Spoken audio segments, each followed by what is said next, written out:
ಕಟಕ ರಾಶಿಯವರಿಗೆ ಹೇಗೆ? ಕರ್ಕಾಟಕ ರಾಶಿಯವರ ವಿಚಾರಕ್ಕೆ ಬಂದಾಗ ಇದು 7ನೇ ಮನೆ ಆಗುತ್ತೆ. ಇದು ಪರವಾಗಿಲ್ಲ, ಏನಂತ ದೊಡ್ಡ ಮಟ್ಟದ ತೊಂದರೆಗಳನ್ನು ಕೊಡುವಂಥ ಸಮಯ ಅಲ್ಲ. ವಿವಾಹಾಕಾಂಕ್ಷಿಗಳಿಗೆ ವಿವಾಹ ಆಗೋದಕ್ಕೆ ಅವಕಾಶ ಇರುತ್ತೆ, ಅಥವಾ ವಿವಾಹಕ್ಕೆ ಒಂದು ಸ್ಟೆಪ್ ಮುಂದೆ ಹೋಗುವಂಥದ್ದು. ಆದರೆ ನೀವಾಗಲೇ ವಿವಾಹ ಆಗಿರೋರಾದರೆ ನಿಮ್ಮ ಮಧ್ಯೆ ಸ್ವಲ್ಪ ಈಗೋ ಕ್ಲಾಶಸ್ ಬರೋದಕ್ಕೆ ಅವಕಾಶ ಇರುತ್ತೆ ಅಂತ.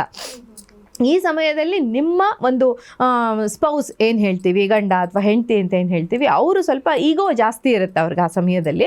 ಸೊ ಹಾಗಾಗಿ ಆ ಸೂರ್ಯನ ದೃಷ್ಟಿ ಕೂಡ ಅಲ್ಲಿಗೆ ಇರೋದ್ರಿಂದ ಸ್ವಲ್ಪ ಈಗೋ ಕ್ಲಾಶಸ್ ಆಗೋದಕ್ಕೆ ಚಾನ್ಸಸ್ ಇರುತ್ತೆ. ಅದನ್ನು ನೀವು ಸರಿ ಮಾಡಿಕೊಂಡ್ರೆ ಮೇಜರ್ ಇಶ್ಯೂಸ್ ಏನು ಬರದೆ ಲೈಫು ಸ್ಮೂತಾಗಿ ಹೋಗುತ್ತೆ ಅಂತ ಹೇಳ್ಬೋದು. ಕಟಕ ರಾಶಿಯವರಿಗೆ ಸೊ ಏನು ರೆಮಿಡಿ ಮಾಡ್ಬೋದು ಕಟಕ? ಇಲ್ಲಿ ರೆಮಿಡಿ ಅಂತ ಬಂದ ತಕ್ಷಣ ನಾನು ರೋಸ್ ಕ್ವಾಡ್ಸ್ ಅನ್ನುವಂಥ ಒಂದು ಸ್ಟೋನ್ನ ಹೇಳ್ತೀನಿ.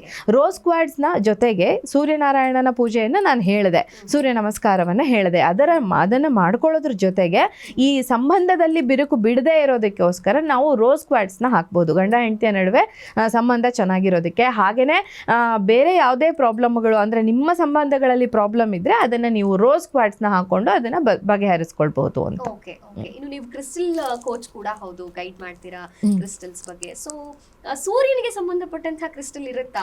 ಖಂಡಿತ ಇದೆ. ಸನ್ ಸ್ಟೋನ್ ಅಂತಾನೆ ಒಂದು ಸ್ಟೋನ್ ಇದೆ. ನಾನು ಅದ್ರ ಬಗ್ಗೆ ಹೇಳೋಣ ಅನ್ಕೊಂಡೆ, ಸರಿ ಒಂದು ನೆಕ್ಸ್ಟ್ ಇದರಲ್ಲಿ ಹೇಳೋಣ ಅನ್ಕೊಂಡೆ.